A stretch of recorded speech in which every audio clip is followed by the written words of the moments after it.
ಭೂಮಿ ಆಕಾಶ ಅಳಿದು ಹೋದರೂ ನನ್ನ ಕೃಪೆ ನಿಮ್ಮನ್ನು ಬಿಟ್ಟು ಹೋಗುವುದಿಲ್ಲ ಎಂಬುದಾಗಿ ವಾಗ್ದಾನ ಮಾಡಿದ ನಂಬಿಗಸ್ತನೆ, ನಿನ್ನನ್ನೇ ನಂಬಿ ಬಂದಿದ್ದೇವೆ. ನಿನ್ನಂತೆ ಯಾರೂ ಇಲ್ಲ ಸ್ವಾಮಿ. ಈ ಹೊತ್ತಿನ ಮನ್ನವನ್ನ ನಮ್ಮ ಆತ್ಮಗಳ ತೃಪ್ತಿಗೋಸ್ಕರ, ನಮ್ಮ ಸಮಾಧಾನ, ನಮ್ಮ ಭರವಸೆ, ನಿರೀಕ್ಷೆಗಳಿಗೋಸ್ಕರ ಪ್ರಕಟಪಡಿಸು. ಓ ಯೇಸುವೆ, ನಿನ್ನ ಜೊತೆಯಲ್ಲಿ ಪ್ರಯಾಣ ಮಾಡುವಂತೆ ನಮ್ಮೆಲ್ಲರಿಗೆ ಕಲಿಸು. ನಿನ್ನ ಮಾದರಿ ನಮಗೆ ದಾರಿ ದೀಪವಾಗಲಿ.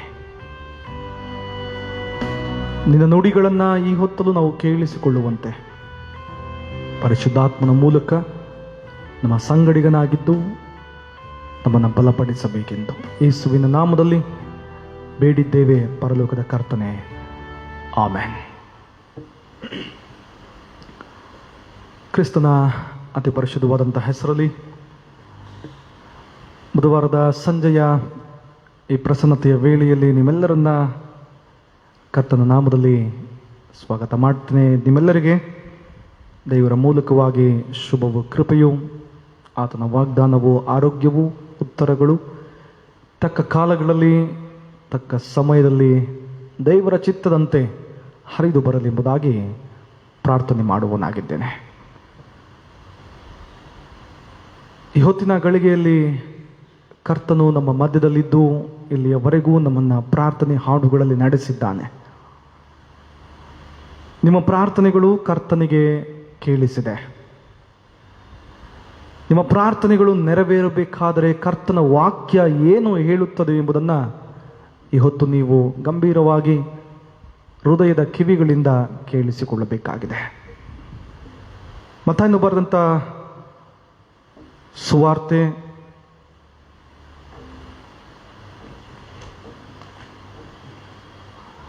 17ನೇ ಅಧ್ಯಾಯ ವಚನ 1ರಿಂದ 8ರ ಭಾಗ.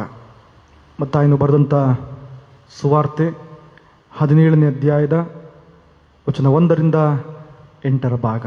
ಜೀವನದಲ್ಲಿ ಬದಲಾವಣೆಗಳಾದಾಗ ಯಾವ ರೀತಿ ಜೀವಿಸಬೇಕು? ಪ್ರಿಯರೇ, ಅನೇಕ ಸಾರಿ ನಾವು ಬೇರೆ ಬೇರೆ ಕಡೆಗಳಲ್ಲಿ ಕೇಳಿಸಿಕೊಂಡಿದ್ದೇವೆ. ಏನಂದರೆ, ಬದಲಾವಣೆ ಪ್ರಕೃತಿಯ ಅಥವಾ ಸೃಷ್ಟಿಯ ನಿಯಮ. ಈ ಜಗತ್ತಿನಲ್ಲಿ ಜೀವವಿರುವ ಯಾವುದೇ ಜೀವಿಯಾಗಲಿ ಬದಲಾವಣೆಯ ಪ್ರಕ್ರಿಯೆಗೆ ಒಳಗಾಗಬೇಕು. ಒಂದಲ್ಲ ಒಂದು ಸಂದರ್ಭದಲ್ಲಿ, ಒಂದಲ್ಲ ಒಂದು ಕಾರಣಗಳಿಗೋಸ್ಕರ ಬದಲಾವಣೆ ಹಾಗೆ ಆಗ್ತದೆ.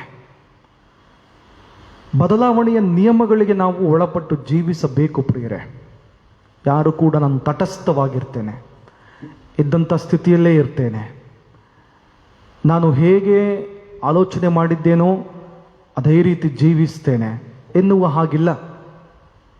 ಪ್ರತಿ ತಿಂಗಳು, ಪ್ರತಿ ವಾರ, ಪ್ರತಿ ವರ್ಷ ಒಂದಲ್ಲೊಂದು ಬದಲಾವಣೆಗಳು ನಮ್ಮ ಕುಟುಂಬದಲ್ಲಿ ನಮಗೆ ಗೊತ್ತಿಲ್ಲದ ಹಾಗೆ, ನಾವು ನಿರೀಕ್ಷೆ ಮಾಡಿಲಿರದ ಹಾಗೆ ನಡೆದು ಹೋಗ್ತದೆ.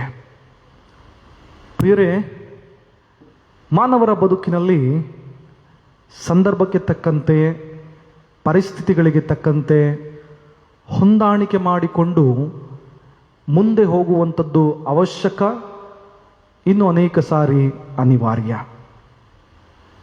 ಬೇಡ ಎಂಬುದಾಗಿ ಪಕ್ಕಕ್ಕಿಟ್ಟು ನಿರಾಕರಿಸುವ ಹಾಗಿಲ್ಲ. ಇಷ್ಟವಿರಲಿ, ಇಲ್ಲದೆ ಹೋಗಲಿ, ಆ ಪರಿಸ್ಥಿತಿಯನ್ನು ನಾವು ಅನುಭವ ಮಾಡಬೇಕು, ಆ ಪರಿಸ್ಥಿತಿಯೊಳಗೆ ಒಳಹೊಕ್ಕಬೇಕಾಗಿದೆ. ಪ್ರಿಯರೇ, ಒಬ್ಬ ವ್ಯಕ್ತಿ ಈ ಬದಲಾವಣೆಗಳು ಬರುವಾಗ ನಾವು ಯಾವ ರೀತಿ ಜೀವಿಸಬೇಕು ಎನ್ನುವುದಕ್ಕೆ ಜೀವನವನ್ನು ಒಂದು ವಾಹನದ ಪ್ರಯಾಣದ ದಾರಿಗೆ ಹೋಲಿಸ್ತಾರೆ. ಒಂದು ವಾಹನ, ಉದಾಹರಣೆಗೆ ಒಂದು ಕಾರ್ ಎಂಬುದಾಗಿ ಅಂದುಕೊಳ್ಳೋಣ. ಕಾರ್ ಒಂದು ಮಾರ್ಗವಾಗಿ ಹೋಗುತ್ತಿರುವಾಗ ಆ ಮಾರ್ಗದ ಪ್ರಯಾಣಕ್ಕೆ ಜೀವನವನ್ನು ಹೋಲಿಸ್ತಾರೆ. ಆ ವ್ಯಕ್ತಿ ಮುಂದುವರೆದು ಹೇಳ್ತಾರೆ, ನಾವು ಪ್ರಯಾಣ ಮಾಡುತ್ತಿರುವಾಗ ನಮ್ಮ ದಾರಿ ಒಂದೇ ರೀತಿಯಲ್ಲಿ ಇರೋದಿಲ್ಲ. ನೀವು ಯಾವುದೇ ರಸ್ತೆಗೆ ಹೋಗ್ರಿ, ಒಂದಿಲ್ಲೊಂದು ಅಡೆತಡೆಗಳಿರ್ತದೆ. ನೀವು ರಸ್ತೆಯ ಪ್ರಯಾಣದಲ್ಲಿ ಪ್ರಯಾಣ ಮಾಡಿಕೊಂಡು ಹೋಗುತ್ತಿರುವಾಗ ಹಳ್ಳಗಳು ಬರ್ತದೆ. ಅನೇಕ ಸಾರಿ ರಸ್ತೆ ಕಿರಿದಾದ ರೀತಿಯಲ್ಲಿ ಇರ್ತದೆ. ಅನೇಕ ಸಾರಿ ಸ್ಪೀಡ್ ಬ್ರೇಕರ್ಗಳು ಬರ್ತದೆ, ಹಂಪ್ಗಳು ಬರ್ತದೆ. ಅನೇಕ ಸಾರಿ ಎಡಕ್ಕೆ ತಿರುವುಗಳು, ಬಲಕ್ಕೆ ತಿರುವುಗಳು. ಈ ಎಲ್ಲ ಸಂದರ್ಭದಲ್ಲಿ ನಾವು ಏಕ ರೀತಿಯಲ್ಲಿ ಹೋಗಲಿಕ್ಕೆ ಸಾಧ್ಯ ಇಲ್ಲ. ಹಳ್ಳಗಳು ಬಂದಾಗ ನಿಧಾನಗತಿಯಲ್ಲಿ ಚಲಿಸಬೇಕು. ಹಂಪ್ಗಳು ಬಂದಾಗ ಗೇರನ್ನು ಚೇಂಜ್ ಮಾಡಬೇಕು. ಸ್ಪೀಡಾಗಿ ಹೋಗುವಾಗ ಜಾಗೃತಿಯಲ್ಲಿ ಸ್ಟೇರಿಂಗನ್ನು ಹಿಡಿಯಬೇಕೆಂಬುದಾಗಿ ಆ ವ್ಯಕ್ತಿ ಬಹಳ ಸುಂದರವಾಗಿ ಜೀವನದ ದಾರಿಯ ಪ್ರಯಾಣವನ್ನು ವರ್ಣಿಸ್ತಾರೆ. ಪ್ರಿಯರೇ, ಜೀವನದಲ್ಲಿ ಈ ರೀತಿಯ ಬದಲಾವಣೆಗಳಾದಾಗ ಅನೇಕ ಸಾರಿ ನಾವು ಕೂಡ ನಮ್ಮ ಜೀವನದ ಸ್ಟೇರಿಂಗನ್ನು, ಜೀವನದ ಗೇರನ್ನು ಒಂದೇ ರೀತಿಯಲ್ಲಿ ನುಡಿಸಿಕೊಂಡು ನಡೆಸಿಕೊಂಡು ಹೋಗಲಿಕ್ಕೆ ಸಾಧ್ಯ ಇಲ್ಲ. ಅನೇಕ ಸಾರಿ ಗೇರ್ಗಳನ್ನು ಶಿಫ್ಟ್ ಮಾಡಬೇಕಾಗ್ತದೆ. ಅನೇಕ ಸಾರಿ ರಸ್ತೆಗೆ ತಕ್ಕಂತೆ ನಾವು ಪ್ರಯಾಣ ಮಾಡಬೇಕಾಗ್ತದೆ. ಜೀವನದಲ್ಲಿ ಬದಲಾವಣೆಗಳಾದಾಗ ಇದನ್ನು ನಾವು ಅರ್ಥ ಮಾಡಿಕೊಂಡು ಬದುಕಬೇಕಾಗಿದೆ. ಇದು ಸಾಮಾನ್ಯವಾದಂಥ ಅರ್ಥ. ಎರಡನೆಯ ಅರ್ಥದಲ್ಲಿ, ಜೀವನದಲ್ಲಿ ಈ ರೀತಿಯಾದಂಥ ಘಟನೆಗಳು ನಡೆದು ಹೋದಾಗ, ನಾವು ಇಷ್ಟಪಡದಂಥ ಪರಿಸ್ಥಿತಿಗಳು ಬಂದಾಗ, ಇಷ್ಟಪಡದಂಥ ವ್ಯಕ್ತಿಗಳು ಬಂದಾಗ, ನಮಗೆ ಯಾವುದು ಬೇಡ ಅದೇ ನಡೆದು ಹೋದಾಗ, ಅನಿವಾರ್ಯತೆ ಬರುವುದಾದರೆ ಸಾಮಾನ್ಯವಾಗಿ ಯಾವೆಲ್ಲ ಸ್ಥಿತಿಗತಿಗಳು, ಭಾವೋದ್ವೇಗಗಳು, ಭಾವನೆಗಳು ನಮ್ಮಲ್ಲಿ ಆಗ್ತದೆ. 90ರಷ್ಟು ಜನ ಪ್ರಿಯರೇ, 100ಕ್ಕೆ 90ರಷ್ಟು ಜನ ತಾವು ನಿರೀಕ್ಷೆ ಮಾಡಿದ್ದು ನಡೆದೇ ಇದ್ದಾಗ, ತಾವು ಪ್ರಯತ್ನ ಮಾಡಿದ್ದು ಬೇರೆ ರೀತಿಯಲ್ಲಿ ಫಲಿತಾಂಶ ಕಂಡು ಬಂದಾಗ, ತಾವು ಹೋಗುವಂಥ ದಾರಿಯಲ್ಲಿ ಇದ್ದಕ್ಕಿದ್ದ ಹಾಗೆ ಬದಲಾವಣೆಗಳು ಉಂಟಾಗಿ ಅದರ ನಿಮಿತ್ತ ದ್ವಂದ್ವತೆಗಳಿಗೆ ಒಳಗಾದಾಗ 90ರಷ್ಟು ಜನ ಈ ಕೆಳಗಿನ ಲಕ್ಷಣಗಳಿಗೆ ಒಳಗಾಗ್ತಾರೆ. ಆ ಎಲ್ಲ ಲಕ್ಷಣಗಳನ್ನು ಸೈಕಾಲಜಿ ಬಹಳ ಸುಂದರವಾಗಿ ವಿವರಿಸ್ತದೆ. ಮನೋಶಾಸ್ತ್ರಜ್ಞರು ಬಹಳ ಸುಂದರವಾಗಿ ವಿವರಿಸ್ತಾರೆ. ಒಬ್ಬ ವ್ಯಕ್ತಿ ಈ ರೀತಿಯ ಬದಲಾವಣೆಗಳಿಗೆ ಅನಿವಾರ್ಯವಾಗಿ ಒಳಗಾದಾಗ ಅವಳಲ್ಲಿ ಉಂಟಾಗುವಂಥ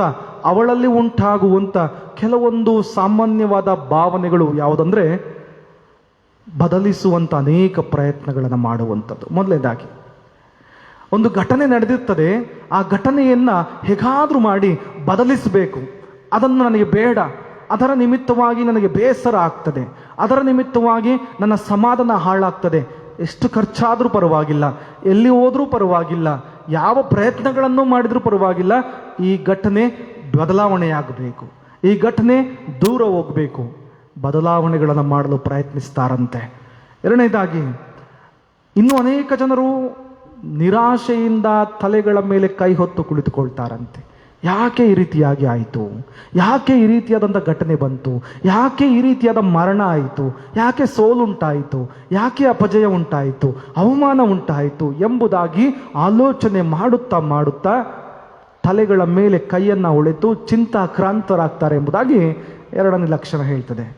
ಮೂರನೇ ಲಕ್ಷಣ, 100ಕ್ಕೆ 90ರಷ್ಟು ಜನರು ಈ ರೀತಿಯ ಅನಿವಾರ್ಯತೆಯ ಬದಲಾವಣೆಗಳಾದಾಗ ಆತ್ಮವಿಶ್ವಾಸವನ್ನು ಕಳೆದುಕೊಳ್ತಾರೆ ಮತ್ತು ನಂಬಿಕೆಯ ಮೇಲೆ ವಿಶ್ವಾಸವನ್ನು ಕಳಕೊಳ್ತಾರೆ. ಆತ್ಮವಿಶ್ವಾಸ ಮತ್ತು ನಂಬಿಕೆ ಎರಡೂ ಕೂಡ ಕಡಿಮೆಯಾಗ್ತದೆ. ಹೊಸದನ್ನು ಪ್ರಾರಂಭಿಸುವಂಥ ಮನಸ್ಸು ಇರೋದಿಲ್ಲ, ಭರವಸೆ ಇಲ್ಲ, ಮುಂದೆ ಹೋದರೆ ಪುನಃ ಇದೇ ಆಗುತ್ತದೆ ಎನ್ನುವಂಥ ಕೀಳರಿಮೆ ಅವರಲ್ಲಿ ಕಾಡ್ತಾ ಇರ್ತದೆ.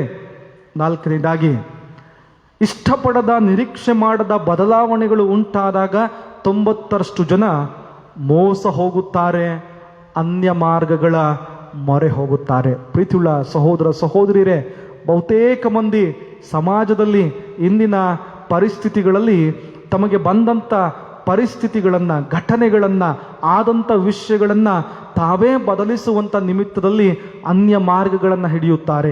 ಅನೇಕರು ಮೋಸ ಹೋಗ್ತಾರೆ, ಅನೇಕರು ಬೇರೆ ಬೇರೆ ಮನುಷ್ಯರ ಬಳಿ ಹೋಗ್ತಾರೆ. ಅದರಲ್ಲಿ ಕಣಿ ಕೇಳುವಂಥದ್ದು, ಶಾಸ್ತ್ರ ಕೇಳುವಂಥದ್ದು, ಮಾಟ ಮಂತ್ರಗಳನ್ನು ಮಾಡುವಂಥದ್ದು, ಹಿಂದೂ ದೇವರುಗಳಿಗೆ ಹರಕೆಯನ್ನು ಹೊತ್ತುಕೊಳ್ಳುವಂಥದ್ದು, ಬೇರೆ ಬೇರೆ ರೀತಿಯ ಶಾಸ್ತ್ರ ಸಂಪ್ರದಾಯಗಳಿಗೆ ಒಳಗಾಗುವಂಥದ್ದು, ಕೆಡುಕುಗಳಿಗೆ ಕೈ ಹಾಕುವಂಥದ್ದು, ಇಲ್ಲ ಸಲ್ಲದ ಆಚಾರಗಳನ್ನು ಮಾಡುವಂಥದ್ದೆಲ್ಲವೂ ಕೂಡ ಅನ್ಯ ಮಾರ್ಗಗಳನ್ನು ಹಿಡಿಕೊಂಡು ಹೋಗುವುದಕ್ಕೆ ಸೂಚನೆಯಾಗಿದೆ. ಮೂರನೇದಾಗಿ, ನಾನು ಆಗಲೇ ಸಾಮಾಜಿಕವಾಗಿ ಹೇಳಿದೆ. ಎರಡನೇದಾಗಿ, ಮನೋಶಾಸ್ತ್ರ ಏನು ಹೇಳ್ತದೆ ಎಂಬುದಾಗಿ ಹೇಳಿದೆ. ಸತ್ಯವೇದ ಏನು ಹೇಳ್ತದೆ ಎಂಬುದಾಗಿ ಮೂರನೇದಾಗಿ ಆಲೋಚನೆ ಮಾಡಬೇಕಾಗಿದೆ. ಹೌದು, ನಮ್ಮ ದೈನಂದಿನ ಪರಿಸ್ಥಿತಿಯಲ್ಲಿ ಈ ರೀತಿಯಾದಂಥ ಘಟನೆಗಳು ಆದಾಗ ಅನೇಕ ಸಾರಿ ಮನೋಶಾಸ್ತ್ರಜ್ಞರು ಹೇಳುವಂತೆ ಆತ್ಮವಿಶ್ವಾಸವನ್ನು ಕಳೆದುಕೊಳ್ತೇವೆ. ಹೌದು, ನಮ್ಮ ಬದುಕಿನಲ್ಲಿ ನಾವು ನೆನೆಸದಂಥ ರೀತಿಯಲ್ಲಿ ಘಟನೆಗಳು ನಡೆದು ಹೋದಾಗ, ನಮ್ಮ ಆಪ್ತರು ನಮಗೆ ಸಿಕ್ಕದೆ ಹೋದಾಗ, ಪ್ರೀತಿ ಮಾಡುವವರನ್ನು ಕಳಕೊಳ್ಳುವಾಗ ನಮ್ಮ ನಂಬಿಕೆ ಕಡಿಮೆಯಾಗ್ತದೆ. ನಾವು ಬೇರೆ ಬೇರೆ ವಿಷಯಗಳ ಹಿಂದೆ ಹೋಗ್ತೇವೆ, ಪರಿಸ್ಥಿತಿಗಳನ್ನು ಬದಲಾವಣೆ ಮಾಡುವಂಥ ಪ್ರಯತ್ನಗಳನ್ನು ಮಾಡ್ತೇವೆ. ಎಷ್ಟೋ ಸಾರಿ ನಮ್ಮ ತಲೆಗಳ ಮೇಲೆ ಕೈಯನ್ನು ಹೊತ್ತುಕೊಂಡು ಯಾಕೆ ಈ ರೀತಿಯಾಗಿ ಆಯಿತು ಎಂಬುದಾಗಿ ಕಣ್ಣೀರನ್ನು ಇಡ್ತೇವೆ. ಪ್ರಿಯರೇ, ಎಲ್ಲ ಪರಿಸ್ಥಿತಿಯಲ್ಲಿ ಇಂದಿನ ವಾಕ್ಯ ನಮಗೆ ಬದಲಾವಣೆಗಳ ನಡುವೆ ಯೇಸುವಿನ ಭರವಸೆಯನ್ನು ತುಂಬುತ್ತದೆ. ಆಗಿರುವಂಥ ಘಟನೆಗಳ ನಡುವೆ ನಾವು ಮೇಲೆದ್ದು ಬರಲು ನಮ್ಮಲ್ಲಿ ಆತ್ಮವಿಶ್ವಾಸವನ್ನು ತುಂಬುತ್ತದೆ. ನಿನ್ನ ಚಿಂತೆಗಳ ನಿಮಿತ್ತ, ನಿರಾಶೆಗಳ ನಿಮಿತ್ತ, ಸೋಲುಗಳ ನಿಮಿತ್ತ, ಆಗಿರುವಂಥ ಪರಿಸ್ಥಿತಿಗಳ ನಿಮಿತ್ತ ನಿನ್ನಲ್ಲಿ ಸಮಾಧಾನ, ನೆಮ್ಮದಿ ಇಲ್ಲ ಎಂಬುದಾಗಿ ಇರುವುದಾದರೆ, ಯೇಸುಸ್ವಾಮಿ ಈ ಹೊತ್ತು ವಾಕ್ಯಗಳ ಮೂಲಕವಾಗಿ ಆ ಪರಿಸ್ಥಿತಿಯಲ್ಲಿ ನೀನು ಹೇಗೆ ಹೋಗಬೇಕು, ಹೇಗೆ ನಡೆಯಬೇಕು ಎಂಬುದನ್ನು ತಿಳಿಸಿ ಕೊಡುವಂಥವನಾಗಿದ್ದಾನೆ. ಪ್ರೀತಿಯುಳ್ಳ ದೇವರ ಮಕ್ಕಳೇ, ಬದಲಾವಣೆಗಳು ನೆನೆಸದ ರೀತಿಯಲ್ಲಿ ನಡೆಯುವಾಗ ಕ್ರಿಸ್ತನ ಹಿಂಬಾಲಕರಿಗೆ ಯೇಸುವೆ ಸಹಾಯಕನಾಗಿದ್ದಾನೆ. ಬದಲಾವಣೆಗಳ ನಡುವೆ ನಾವು ಹಾದು ಹೋಗುವಾಗ ನಮ್ಮಲ್ಲಿ ಬಲ ಶಕ್ತಿಗಳು ಇಲ್ಲ. ಆಗಿರುವಂಥ ಘಟನೆಗಳ ನಿಮಿತ್ತ ಅನಾರೋಗ್ಯಕ್ಕೆ ಒಳಗಾಗಿದ್ದೇನೆ, ಮಗಳ ನಿಮಿತ್ತ ತಲೆ ಕೆಟ್ಟು ಹೋಗಿದೆ, ಮಗನ ನಿಮಿತ್ತ ಕೆಟ್ಟ ಹೆಸರು ಬಂದಿದೆ, ಅವರು ಮಾಡಿದ ತಪ್ಪಿಗೆ ಇಂದು ಜನರು ನನ್ನ ಮೇಲೆ, ನನ್ನ ಕುಟುಂಬದ ಮೇಲೆ ಅಪಹಾಸ್ಯ ಮಾಡುತ್ತಿದ್ದಾರೆ ಎನ್ನುವಂಥ ಚಿಂತೆಯಲ್ಲಿ ನಾವು ಬಿದ್ದಿರುವುದಾದರೆ, ಯೇಸುಸ್ವಾಮಿ ಎಂದು ವಾಕ್ಯದಲ್ಲಿ ನಮಗೆ ಮಾತಾಡ್ತಾನೆ, ಧೈರ್ಯವಾಗಿದೆ. ಕರ್ತನು ತನ್ನನ್ನು ನಿರೀಕ್ಷಿಸುವವರಿಗೆ ಸಹಾಯಕನಾಗಿದ್ದಾನೆ. ಒಂದೆರಡು ವಚನಗಳನ್ನು ನೋಡೋಣ. ಕೀರ್ತನೆಗಳ ಗ್ರಂಥವನ್ನು ತೆಗಿರಿ.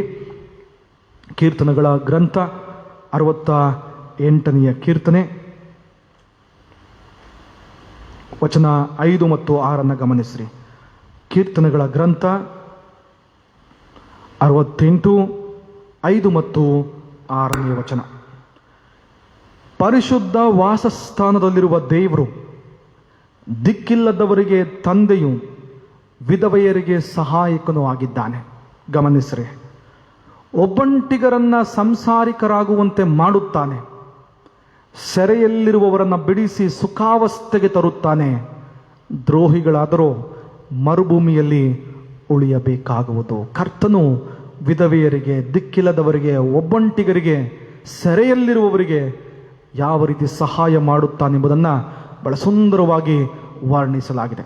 ಅದೇ ಕೀರ್ತನೆಗಳ ಗ್ರಂಥ 37 ವಚನ 23 ಮತ್ತು 24 ಗಮನಿಸಿ. ಕೀರ್ತನೆಗಳು 37 ಅದರ 23ನೇ ವಚನ ಮತ್ತು 24ನೇ ವಚನ. ಸತ್ಪುರುಷನ ಗತಿಸ್ಥಾಪನೆಯು ಯೆಹೋವನಿಂದಲೇ ಆಗಿದೆ, ಆತನು ಅವನ ಪ್ರವರ್ತನೆಯನ್ನು ಮೆಚ್ಚುತ್ತಾನೆ. ಅವನು ಕೆಳಗೆ ಬಿದ್ದರೂ ಏಳದೆ ಹೋಗುವುದಿಲ್ಲ, ಯೆಹೋವನು ಅವನನ್ನು ಕೈ ಹಿಡಿದು ಉದ್ಧಾರ ಮಾಡುವನು. ಪ್ರೀತಿಯುಳ್ಳ ದೇವರ ಮಕ್ಕಳೇ, ಸುಂದರವಾದಂಥ ವಚನಗಳ ಮೂಲಕ ಬದಲಾವಣೆಗಳ ನಡುವೆ, ವ್ಯತ್ಯಾಸಗಳ ನಡುವೆ, ಏರುಪೇರುಗಳ ನಡುವೆ, ಅಂಕುಡೊಂಕಾದ ರೀತಿಯಲ್ಲಿ ಕಷ್ಟಗಳು, ನೋವುಗಳು, ಸಮಸ್ಯೆಗಳು ತುಂಬಿರುವ ಈ ಲೋಕದಲ್ಲಿ, ಸಂಕಟಗಳು, ಬಾಧೆಗಳ ನಡುವೆ ಕ್ರಿಸ್ತನ ವಾಕ್ಯ ಎಂದು ನಮಗೆ ಆದರಣೆಯನ್ನು ತುಂಬುತ್ತದೆ. ಆತನು ಒಬ್ಬಂಟಿಗರನ್ನ ಸಂಸಾರಿಕರನ್ನಾಗಿ ಮಾಡ್ತಾನೆ. ಆತನು ದಿಕ್ಕಿಲ್ಲದವರನ್ನ, ವಿಧವೆಯರನ್ನ, ಸೆರೆಯಲ್ಲಿರುವವರನ್ನ ಬಿಡಿಸ್ತಾನೆ. ಸತ್ಪುರುಷನ ಗತಿಸ್ಥಾಪನೆ ಯೆಹೋವನಿಂದ ಆಗ್ತದೆ. ಆತನು ಸತ್ಪುರುಷನ ಪ್ರವರ್ಧನೆಯನ್ನು ಮೆಚ್ಚುತ್ತಾನೆ ಎಂಬುದಾಗಿ. ಹಾಗಾದರೆ ಬದಲಾವಣೆಗಳ ನಡುವೆ ನಿನ್ನ ನಂಬಿಕೆ ವ್ಯರ್ಥವಾಗೋದಿಲ್ಲ.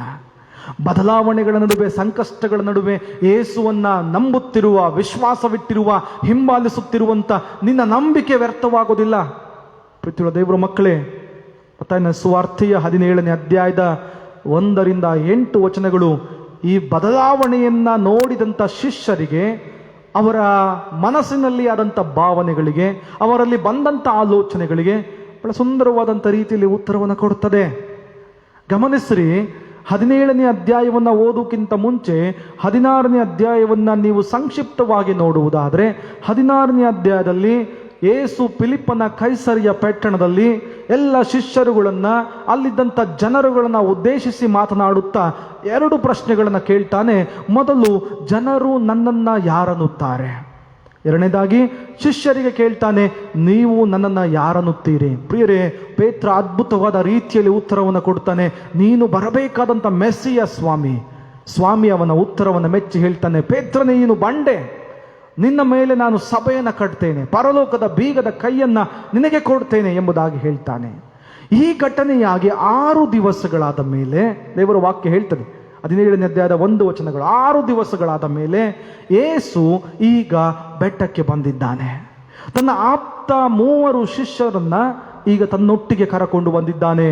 ಯಾಕೋಬ, ಯೋಹಾನ ಮತ್ತು ಪೇತ್ರ ಯೇಸುವಿನ ಜೊತೆಯಲ್ಲಿ ಈ ಬೆಟ್ಟಕ್ಕೆ ಬಂದಿದ್ದಾರೆ. ಪ್ರಿಯರೇ, ಪ್ರೀತಿಯುಳ್ಳ ಸಹೋದರ ಸಹೋದರಿಯರೇ, ಯೆರೂಸಲೇಮಿಗೆ ಹೋಗುವಂತ ದಾರಿಯಲ್ಲಿ ಹತ್ತಿರವಾಗಿದ್ದಂಥ ಈ ಬೆಟ್ಟದಲ್ಲಿ ಯೇಸು ಬಂದಿದ್ದಾನೆ. ಬಂದಿರುವಂತಹ ಉದ್ದೇಶ ಶಿಷ್ಯರಿಗೆ ಗೊತ್ತಿಲ್ಲ. ಬಹುಶಃ ಶಿಷ್ಯರು ನೆನೆಸಿದ್ದಾರೆ, ಆತನು ಎಂದಿನಂತೆ ಪ್ರಾರ್ಥನೆ ಮಾಡುವುದಕ್ಕಾಗಿ ಹೋಗಿದ್ದಾನೆ, ಎಂದಿನಂತೆ ಏಕಾಂತವಾದಂಥ ರೀತಿಯಲ್ಲಿ ಸಮಯವನ್ನು ಕಳೀಲಿಕ್ಕೆ ಹೋಗಿದ್ದಾನೆ. ದೇವರ ವಾಕ್ಯ ಹೇಳ್ತದೆ, ಆತನು ಯೆರೂಸಲೇಮಿನಲ್ಲಿ ನಡೆಯಬೇಕಾದಂಥ ವಿಷಯಗಳನ್ನು ತನ್ನನ್ನು ಸಮರ್ಪಣೆ ಮಾಡಿಕೊಳ್ಳುವಂಥ ಆ ಒಂದು ನೊಂದುಕೊಳ್ಳುವಂಥ ಘಟನೆಗಳನ್ನು ಮನಸ್ಸಿನಲ್ಲಿ ತುಂಬಿಕೊಂಡು ಬಂದಿದ್ದಾನೆ. ಆ ಹೆರ್ಮೋನ್ ಪರ್ವತದಲ್ಲಿ ಯೇಸು ಬಂದಂಥ ಈ ಬೆಟ್ಟವನ್ನು ಅನೇಕರು ಹೇಳ್ತಾರೆ, ಅದು ಹೆರ್ಮೋನ್ ಬೆಟ್ಟ ಎಂಬುದಾಗಿ ಹೆಸರಿಸ್ತಾರೆ. ಈ ಹೆರ್ಮೋನ್ ಬೆಟ್ಟದಲ್ಲಿ ಯೇಸು ಬಂದು ಆತನು ಕುಳಿತಿರುವಂಥ ಸಂದರ್ಭದಲ್ಲಿ ದೇವರ ವಾಕ್ಯ ಹೇಳ್ತದೆ, ಇದ್ದಕ್ಕಿದ್ದಂತೆ ಆತನ ಉಡುಪುಗಳ ಬಣ್ಣ ಬದಲಾವಣೆಯಾಯಿತು, ಆತನ ರೂಪ ಬದಲಾವಣೆಯಾಯಿತು. ಮಾರ್ಕ ಇನ್ನೂ ಮುಂದುವರೆದು ಹೇಳ್ತಾನೆ, ಭೂಲೋಕದ ಯಾವ ಅಗಸನು ಒಗೆದರೂ ಅಷ್ಟು ಬೆಳ್ಳಗೆ ಯೇಸು ಕಾಣಿಸುತ್ತಿದ್ದಂಥ ಬಟ್ಟೆಗಳ ಹಾಗೆ ಕಾಣಿಸ್ಲಿಕ್ಕೆ ಸಾಧ್ಯವಾಗ್ತಾ ಇರಲಿಲ್ಲ. ಅಷ್ಟು ಶ್ವೇತ ಬಣ್ಣದಲ್ಲಿ ಹೊಳೆಯುವ ಹಾಗೆ ಯೇಸುವಿನ ಬಣ್ಣ ಮತ್ತು ರೂಪ ಬದಲಾವಣೆಯಾಯಿತು ಎಂಬುದನ್ನು ಅವರು ನೋಡ್ತಾ ಇದ್ದಾರೆ. ಪ್ರೀತಿಯುಳ್ಳ ದೇವರ ಮಕ್ಕಳೇ, ಶಿಷ್ಯರು ಯೇಸುವನ್ನ ಇಲ್ಲಿಯವರೆಗೆ ಅರ್ಥ ಮಾಡಿಕೊಂಡಿದ್ದು ಬೇರೆ ರೀತಿಯಲ್ಲಿ. ಹೌದು, ಯೇಸು ಶಿಷ್ಯರಿಗೆ ಅನೇಕ ಸಂದರ್ಭಗಳಲ್ಲಿ ಅದ್ಭುತಗಳನ್ನು ಮಾಡುವವನಾಗಿ ಕಂಡು ಬಂದಿದ್ದ. ಯೇಸು ಅನೇಕ ಸಾರಿ ಶಿಷ್ಯರಿಗೆ ಬೋಧನೆ ಮಾಡುವವನಾಗಿ ಕಂಡು ಬಂದಿದ್ದ. ಯೇಸು ಅನೇಕ ಸಾರಿ ಶಿಷ್ಯರಿಗೆ ವಾಸಿ ಮಾಡುವವನಾಗಿ ಕಂಡು ಬಂದಿದ್ದ, ಗದರಿಸುವವನಾಗಿ ಕಂಡು ಬಂದಿದ್ದ, ಎಚ್ಚರಿಸುವವನಾಗಿ ಕಂಡು ಬಂದಿದ್ದ, ದೇವರ ರಾಜ್ಯದ ಸುವಾರ್ತೆಯನ್ನು ಸಾರುವವನಾಗಿ ಕಂಡು ಬಂದಿದ್ದ. ಇದೇ ಮೊದಲ ಬಾರಿಗೆ ತನ್ನ ಆಪ್ತ ಶಿಷ್ಯರಿಗೆ ಯೇಸು ಬೇರೆ ರೀತಿಯಲ್ಲಿ ಕಾಣಿಸ್ತಾ ಇದ್ದಾನೆ. ಬದಲಾವಣೆ ಉಂಟಾಗಿದೆ. ಎಂದಿನಂತೆ ಯೇಸುವನ್ನು ನೋಡುತ್ತಿದ್ದಂಥ ರೀತಿಗಳು, ಕೇಳುತ್ತಿದ್ದಂಥ ರೀತಿಗಳು ಈ ಬೆಟ್ಟದಲ್ಲಿ ಬರುತ್ತಿರುವಾಗ ಬದಲಾವಣೆಗಳಾಗಿದೆ, ವ್ಯತ್ಯಾಸಗಳು ಬಂದಿದೆ. ಅವರ ಕಣ್ಣುಗಳು ತಾವೇ ನೋಡಲಾರದಂಥ ರೀತಿಯಲ್ಲಿ ಯೇಸುವಿನ ಸ್ಥಿತಿಗತಿಗಳು ಬದಲಾವಣೆಯಾಗ್ತದೆ. ಇಂಥ ಸಂದರ್ಭದಲ್ಲಿ ಶಿಷ್ಯರಿಗೆ ಯೇಸು ಯಾವ ರೀತಿ ಸ್ಪಂದಿಸಿದನು? ಅವರು ನೋಡಿರದಂಥ, ಕೇಳಿರದಂಥ ಘಟನೆಗಳನ್ನು ಈಗ ಅನುಭವ ಮಾಡುತ್ತಿರುವಾಗ ಶಿಷ್ಯರಿಗೆ ಯಾವ ರೀತಿಯಲ್ಲಿ ಯೇಸು ಸ್ಪಂದಿಸಿದನು? ಪ್ರೀತಿಯುಳ್ಳ ಸಹೋದರ ಸಹೋದರಿಯರೇ, ಯೇಸುವಿನ ಆಪ್ತ ಶಿಷ್ಯನಾಗಿದ್ದಂಥ ಪೇತ್ರನಿಗೆ ಯೇಸುವಿನ ರೂಪ ಬದಲಾವಣೆಯಾದದ್ದು ಆ ಘಟನೆ ತನಗೆ ಅರಿವಿಲ್ಲದಂತೆ ಮಾತಾಡುವಂಥ ಸ್ಥಿತಿಗೆ ನಡೆಸಿತು ಎಂಬುದನ್ನು ನಾವು ಕಂಡುಕೊಳ್ತೇವೆ. ಒಂದೊಂದು ವಾಕ್ಯವನ್ನು ಈಗ ನಾವು ಅವಲೋಕನ ಮಾಡಿಕೊಳ್ಳುವುದಾದರೆ, ಒಂದೊಂದು ವಾಕ್ಯದ ಮೂಲಕ ಯಾವ ವ್ಯತ್ಯಾಸಗಳು ಶಿಷ್ಯರಲ್ಲಿ ಬಂತು, ಅದಕ್ಕೆ ಶಿಷ್ಯರು ಯಾವ ರೀತಿಯಲ್ಲಿ ಸ್ಪಂದಿಸಿದ್ರು ಎಂಬುದನ್ನು ನಾವು ನೋಡುವುದಾದರೆ, ದೇವರ ವಾಕ್ಯ ಹೇಳ್ತದೆ, ಮೊದಲಿಗೆ ಅವರಿಗೆ ಅಸ್ಪಷ್ಟತೆಯ ಬದಲಾವಣೆ ಆಯಿತು. ಇಲ್ಲಿಯವರೆಗೆ ಯೇಸುವನ್ನ ಬಹಳ ಸ್ಪಷ್ಟವಾಗಿ ನೋಡ್ತಾ ಇದ್ರು ಪ್ರಿಯರೇ. ಯೇಸು ಅವರಿಗೆ ಕಾಣಿಸ್ತಾ ಇದ್ದ, ಯೇಸು ಅವರಿಗೆ ಅರ್ಥವಾಗ್ತಾ ಇದ್ದ. ಇದೇ ಮೊದಲ ಬಾರಿಗೆ ಯೇಸುವಿನ ರೂಪ ಅವರಿಗೆ ಅಸ್ಪಷ್ಟವಾಗಿ ಕಾಣಿಸ್ತಾ ಇದೆ. ಅಸ್ಪಷ್ಟವಾಗಿ ಕಾಣಿಸಿದ್ದರ ನಿಮಿತ್ತವಾಗಿ ಈ ಪೇತ್ರ ತನ್ನಲ್ಲಿ ತಾನೇ ಗೊತ್ತಾಗದ ರೀತಿಯಲ್ಲಿ ಮಾತಾಡ್ತಾನೆ. ನೀವು ದೇವರ ವಾಕ್ಯವನ್ನು ಗಮನಿಸಿದ್ರೆ 4ನೇ ವಚನ ಹೇಳ್ತದೆ, ಆಗ ಪೇತ್ರನು ಯೇಸುವಿಗೆ, ಸ್ವಾಮಿ, ನಾವು ಇಲ್ಲೇ ಇರುವುದು ಒಳ್ಳೆಯದು. ಅಪ್ಪಣೆಯಾದರೆ ಇಲ್ಲಿ 3 ಪರ್ಣಶಾಲೆಗಳನ್ನು ಕಟ್ಟುವೆವು, ನಿನಗೊಂದು, ಮೋಶೆಗೊಂದು, ಎಲೀಯನಿಗೊಂದು ಎಂಬುದಾಗಿ ಹೇಳ್ತಾನೆ. ಅಸ್ಪಷ್ಟತೆ, ಆ ಚಿತ್ರಣ ಅವನಿಗೆ ಸಂಪೂರ್ಣವಾಗಿ ಅರ್ಥವಾಗ್ತಾ ಇಲ್ಲ. ಆಗಿರುವಂಥ ಪರಿಸ್ಥಿತಿಯನ್ನ ಆತನು ಅಂದಾಜು ಮಾಡುವುದಕ್ಕೆ ಆಗ್ತಾ ಇಲ್ಲ.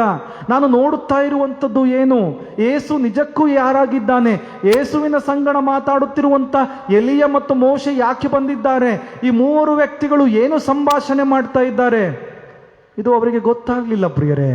ಅಸ್ಪಷ್ಟತೆಯಿಂದ ಕೂಡಿದಂಥ ಚಿತ್ರಣದಲ್ಲಿ ತಿಳುವಳಿಕೆ ಇಲ್ಲದೆ ತಾನು ಏನು ಮಾತಾಡಬೇಕೋ ಅದನ್ನು ಮಾತಾಡದೆ ಪರ್ಣಶಾಲೆಗಳನ್ನು ಕಟ್ಟುವ ಬಗ್ಗೆ ಪೇತ್ರ ಮಾತಾಡಿದ ಎಂಬುದನ್ನು ನಾವು ನೋಡ್ತೇವೆ.